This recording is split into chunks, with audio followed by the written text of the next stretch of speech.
It's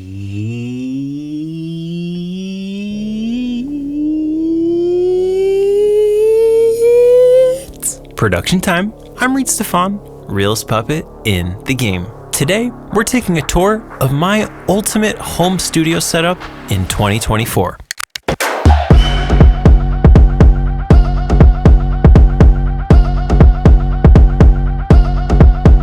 Over the past 10 years, I've been upgrading, expanding, and documenting my studio setup as it grows and changes with my career.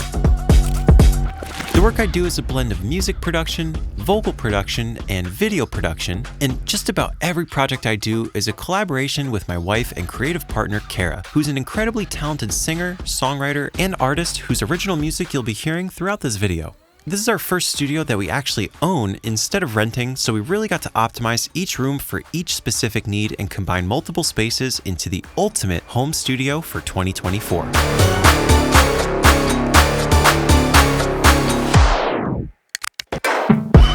And here we go, into Studio One.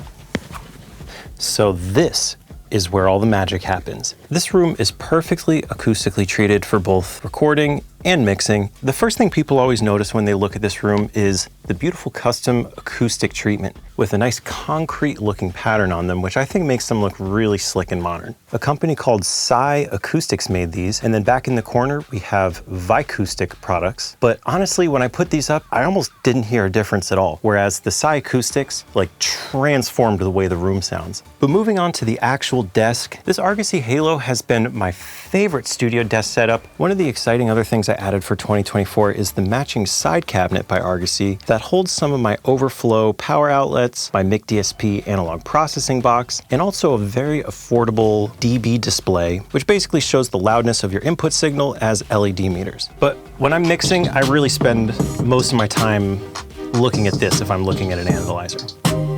This is the Clarity M Stereo by TC Electronic, and it shows you your stereo width, which I have up here. Got our radar and an EQ. Over here on the left, we have a pair of Duro 40A2. It's like 2 meters in one. This is your loudness, and this is your dynamic range. Really handy. With all the more affordable loudness meter plugins, vector scopes, EQ meters, and solutions that you have inside your DAW, I still find it really valuable to have physical hardware meters because these connect in a way that display all the audio coming out of your computer instead of just the signal from your DAW. So in addition to my variety of analyzers, I also have my vocal chain here in the desk. I feel like wine and filet, plan on licking my plate. I'll turn your gasoline into a flame, throw the ashes away. This is the vocal chain that me and KARRA have been using for pretty much all of our content and the majority of her new album. This is the Telefunken 251, and we got this about 2 years ago, and we've pretty much been using this as our primary microphone. We really find that for both of our voices, this just sounds so crispy and correct that whether we're recording voiceovers or singing or rapping, it just gives us exactly what we're looking for. Don't you wanna meet somebody? Baby, I can see you starving. Sweating till the sheets are glossy. You want me body to body. We've updated the chain a tiny bit since the last studio tour, but not much. First stop is our BAE EQ and preamp. Right now, the lavalier mic that's clipped to my shirt is what's going through this preamp, and that signal goes now up to the compressor, the TubeTech CL1B. When I'm recording singing, I tend to turn the ratio all the way down to 2:1, but when I'm recording dialogue, I don't mind being a little bit more aggressive with it, and then I just use this as my final level to control how loud we're going into the interface. And for that, we're using a Prism Titan. It's true when a lot of people say gear doesn't matter, because the reality is nobody's gonna get to solo your vocals and hear the little nuances of your recordings when they're mixed in with a track and people are listening to the finished product. But we're in the unique situation where we make vocal sample packs, so literally everybody is gonna be soloing our raw vocals, so we take the extra step to make sure that our recordings are absolutely pristine. If you've been following my channel for a while, you know that I've been a long time ATC user. Whether you're producing beats, whether you're mixing, whether you're mastering, or just simply doing voiceover work, they sound so good. Let's do a quick demo. Let me bump these real quick. Hey!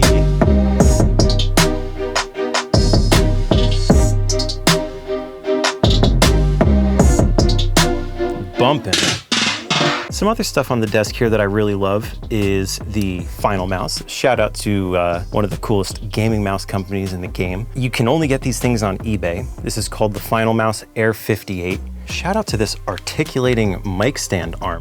If you're ever recording tutorials or voiceovers and you don't really need to stand up and perform, this stand is only like $30, $40 by a company called InnoGear. But man, this thing can hold the Telefunken, the pop filter, and then some. One of my favorite new MIDI controllers is the Roly Lumi keys. I love these because one, you can set a color scheme that matches your room, or you could do just like a basic white look, rainbow. It also has really nice MPE capabilities. You can play vibrato in your notes just kind of like by wiggling your finger around like this. All kinds of expressions that I was really never able to play on other keyboards. Here inside the computer where we do pretty much all of our work, you can see we have Ableton 12 open, but whenever I'm making Ableton tutorials or Pro Tools tutorials or whatever, I always have Logic running in the background capturing my vocal. Same headphones, really like the Audio-Technica ATH M50X. I was saying before that I'm not really big on mixing with analog gear, but when I do, I'm using the analog processing box because this is controlled with plugins in your computer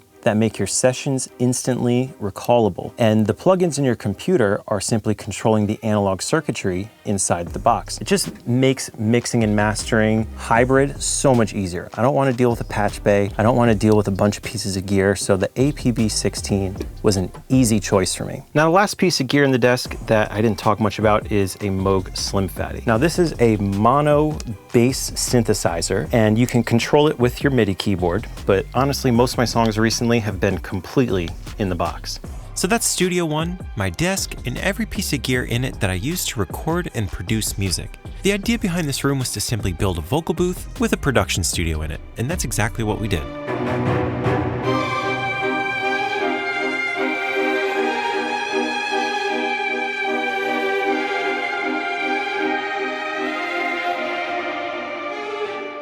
But of course, no vocal studio would be complete without a microphone closet. So let's slide open the door in the back of the studio and take a look at some of the other pieces of gear I like to keep on hand.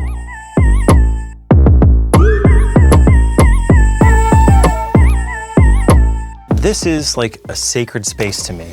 I'm very selective with what I keep in the studio closet. This isn't all my stuff. This is my selected stuff that I need to have handy. I guess in some ways you can think of the studio closet as the microphone locker. When I'm up here recording, I'm pretty much almost always using the Telefunken for everything, but there's a few special circumstances where we might swap it out for a different mic. For example, when we're portable, these two are always coming with me. The Neumann TLM49 and the Neumann MT48. The sound quality is on par with the Prism Titan and the Neumann. Both devices smoke the Apollo in my opinion. But when I'm traveling, this is the condenser microphone I'm bringing, and this is the interface I'm bringing. So my favorite dynamic microphones are the Sennheiser 441, the Shure SM58, and the Shure SM7B. If you need a second mic that sounds just like the SM7B, but a little bit more budget friendly, the Universal Audio SD1 is a great choice. And actually, this is the microphone you're hearing me talk to you through right now. And it's not a wireless lav, it's a hardwired lav, and that's how I get it into my vocal chain. Here we got another pair of headphones for the singer, but this pair is already attached to an extension cord.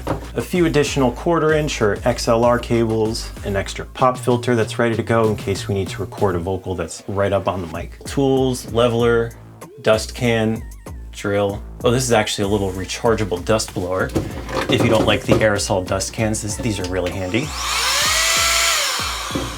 Just below, we got the guitar pedal collection. Out of all of them, this has got to be my favorite distortion, and the MXR Submachine has got to be my favorite vocal effect. In here, we have a small acoustic guitar, and in here we have an Epiphone electric guitar. This is a really special guitar from an engineering perspective because it has multiple ways to connect it. You have the traditional 1/4", and then you also have a USB connection. It makes it an audio interface and gives you access to the built-in microphone, and it gives you a really unique guitar tone that goes well with the hollow body style. So I really love this rare Epiphone.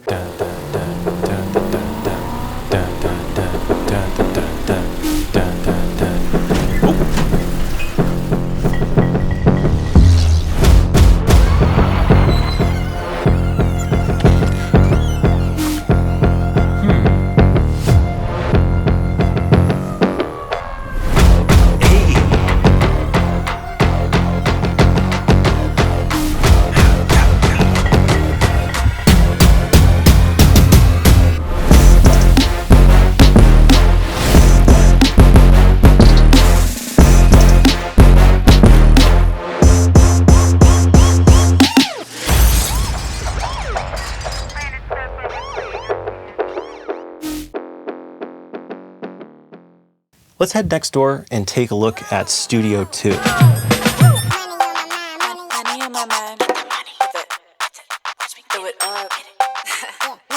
This room is much simpler than the first studio. If you notice, in the last room, there was no computer. That's because the computer that powers both rooms is this Mac Pro. And as you can see, everything is connected through the wall, whether it's a computer cable, a microphone cable, a headphone cable, so that this standing desk can also be a control for what's going on in the first room. And I can also use this iPad to connect to my camera wirelessly, so that if I'm filming a tutorial with a collaborator, like this is my friend Nash, I even have a nice wireless monitor where I could see him and I could see his computer screen. This is exactly how we created courses like our Pro Tools course and our Auto-Tune course, where you're accumulating knowledge from both of us at the same time in one tutorial. It's really nice to have separate isolation booths for both teachers, really nice for editing later. And yeah, having the two LG computer screens connected to the one Mac Pro has just been a winning combination for us. And if you're curious about the computer specs, I'll put a screenshot of that up on the screen right now. I love using this computer for music, whereas for video production, I like doing all my editing on my M1 computer. I'm still using an M1 Pro Max laptop in the studio that you'll see next. I use the same hub in every room for every computer that I use. And I really like this because I can dump my footage with the SD card slot, connect a bunch of hard drives up here, but the ones that I don't really take and go with me anywhere, they just kind of stay parked here, I leave plugged in directly on top of the computer. We got another Final Mouse Air 58 here on the desk. Boom, let's send it down. How about that? And then of course we keep the vibes going around the room with the NAND lights. And then last but not least, the microphone. Now this was the first really high-end microphone we ever purchased, the Sony C800G. OMG, she got a big butt. I've been mixing up the lime with the coconut. The Sony really enhances the presence in the high end, whereas the Telefunken really enhances the presence in the warmth and lower mids. When I work with a rapper who has a really deep, bassy voice, the Sony just goes together with it like peanut butter and jelly. A fun fact about these microphones, a lot of people are curious about what this is hanging off the back of it. This is called a heat sink, and it's basically a radiator, because as you can see, it kind of looks like a radiator, that pulls heat away from the tube and keeps it from going near the capsule. It has an unusually large tube inside, which needs an unusually large heat sink to go along with it and keep the whole device from becoming too warm. So that's Studio 2, a helpful addition to the main room that offers more isolation and remote control from next door. So next we're going to take you downstairs into a much larger room to give you a tour of where we do all of the projects that require a little bit more space.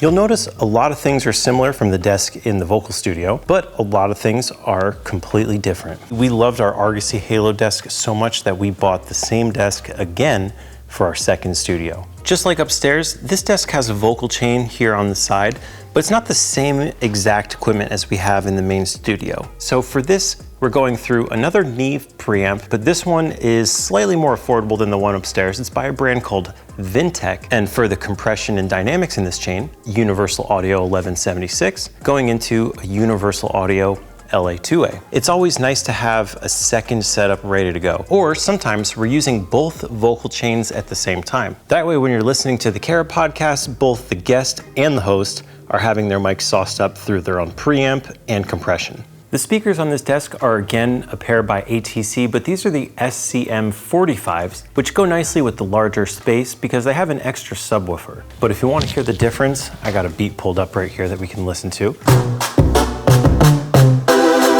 OMG, she got a big butt. I've been mixing up the lime with the coconut. Yeah, keep your dirty mind in the gut serve. Titty got your tongue, make you stutter. I kind kind of enjoy having a space that's a little bit more relaxed on the acoustic treatment, just to kind of hear the way a song sounds reverberating around a space. Not only is it nice for recording to have that as an option, but it's nice for mixing too, just to hear what your song sounds like with a little bit of room noise mixed in. As you can see, I have the same meters here in the desk, the Duro 40A2, and another Clarity M stereo. In this desk, we're rocking the old Apollo X8, and then connected to the Apollo, we have my favorite headphones, the Neumann NDH30. These are open back headphones, so I keep these down here where I'm usually not recording, and they just sound so clean. They're a little bit on the pricey side, but the sound quality definitely makes it worth it. And then beside that, I have another Roly LumiKeys keyboard, another Final Mouse Air 58, another Apple wireless keyboard. And the one thing that's really unique about this desk is we have a little bit of master chain equipment. This is an EQ by Bettermaker that emulates a Pultec, and it gives you stereo in one device. When I am mastering through analog gear, this is the one piece of outboard gear that I'm using, and I usually bring this upstairs and run it out of the Prism. And over here we have my small collection of keyboard and analog synthesizers. I really don't start songs with these. I wait until we've already created a sound that I might be able to do better with one of these. But the rest of the time they just stay here ready to go. As you can see, we've filled out the space with a big seamless backdrop. This is great for photography or just having a background for your video that doesn't have any busyness to it. We have all different colors of paper too, but right now we have our black paper hanging up from these stands, which I believe are by a company called Newer, and they also make these LED lights that we have going up the wall. Here we're using the Nanlite Pavo Tube 2-footers, Nanlite Pavo Tube 8-footers. I love aperture softboxes, so I have one clipped right onto my Nanlite, and this just gives us a really soft, smooth quality of light. So this works perfectly as a video space because it gives us so much freedom to walk around, do cool camera angles and movements like this. You can back all the way up here, get a nice view of the entire thing all at once. Having really high studio ceilings also helped me achieve my lifelong dream of putting a zip line in my home studio to help me get to work quicker when I wake up in the morning.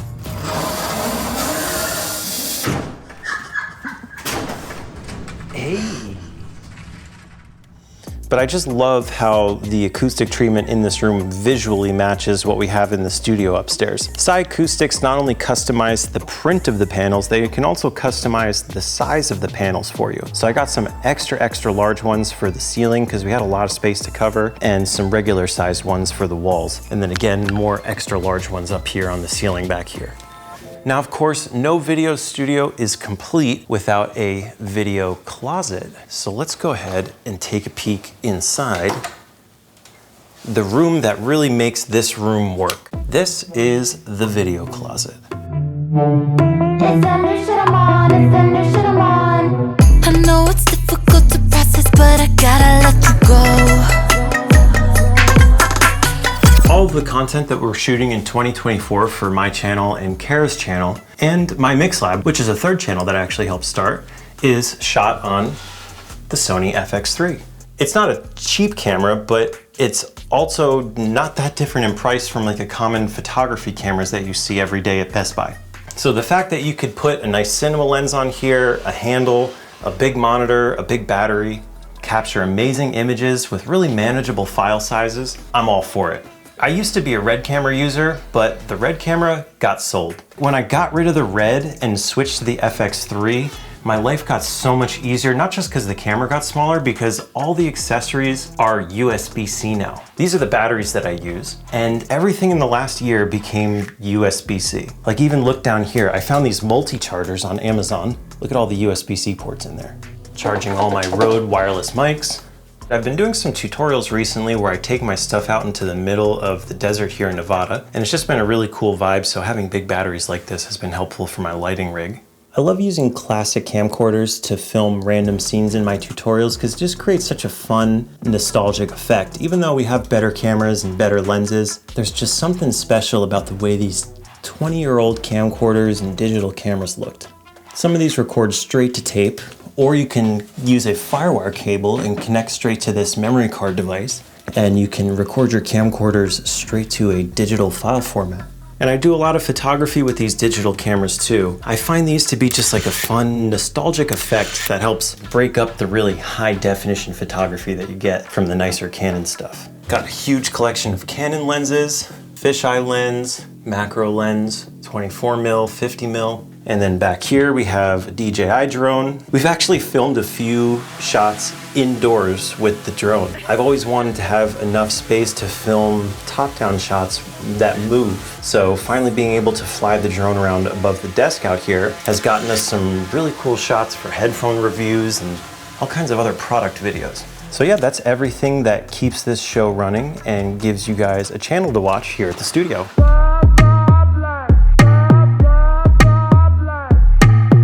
So that's my ultimate studio tour for 2024. I hope you enjoyed exploring all the different rooms, pieces of gear, and music and video production equipment that I use to create music, run this channel, and so much more. If you want to check out any of the courses or products that I mentioned and all of the gear from this studio tour, I'll put links to every single thing you saw in the description below and catch you guys next time in another video.